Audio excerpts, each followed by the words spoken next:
All right, look, man, continuing where I left off before, man, I just want to say the amount of drugs coming into the prisons these days is at astronomical rates, all right?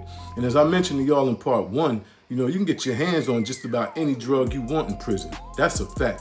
But what the public don't realize and what the powers that be would lead y'all to believe is that these drugs are being smuggled in by inmates, through the visiting room. And the friends and the family members of inmates who might come to visit them, like they the ones guilty of bringing all this stuff in. Well, I'm here to tell you, man, that that's a completely false narrative, all right? Now, while that does take place, in all reality, man, that shit probably accounts for like less than 15% of all the drugs and other contraband that they find and what's being consumed behind bars. I mean, come on, let's be honest here, man.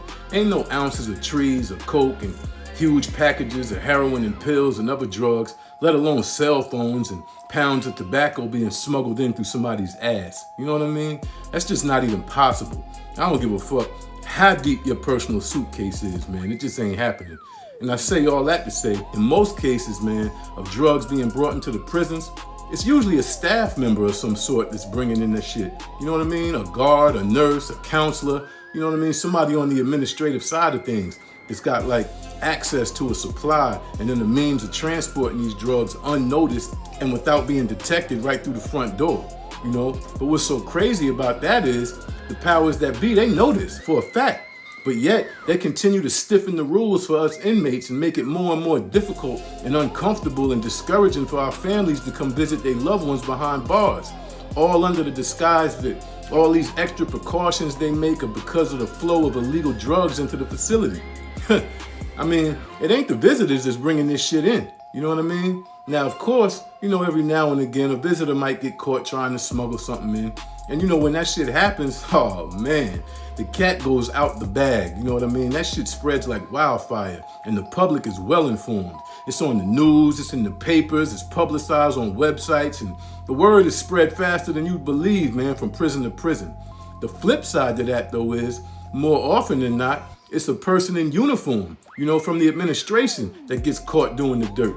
And they could be caught red-handed with the shit on them, or on camera going through the motions of making transactions, or even put under an investigation of some sort, and then ultimately discovered. But yet, the same awareness that happens to people's families and inmates just isn't given. The public ain't made privy to that. You know what I mean? It's kept under wraps. You don't really hear much about it. It's not on the news or in the paper or plastered on the websites the same way. But yet and still, the prison population's treated as though it's us that's causing the problems to get worse. That shit is crazy. So, even though it's well known and proven fact that the prison's own officers are the ones guilty of smuggling and supplying the majority of the illegal shit that comes in through these prison doors, it's the inmates and the friends and families of inmates, we the ones that suffer from it.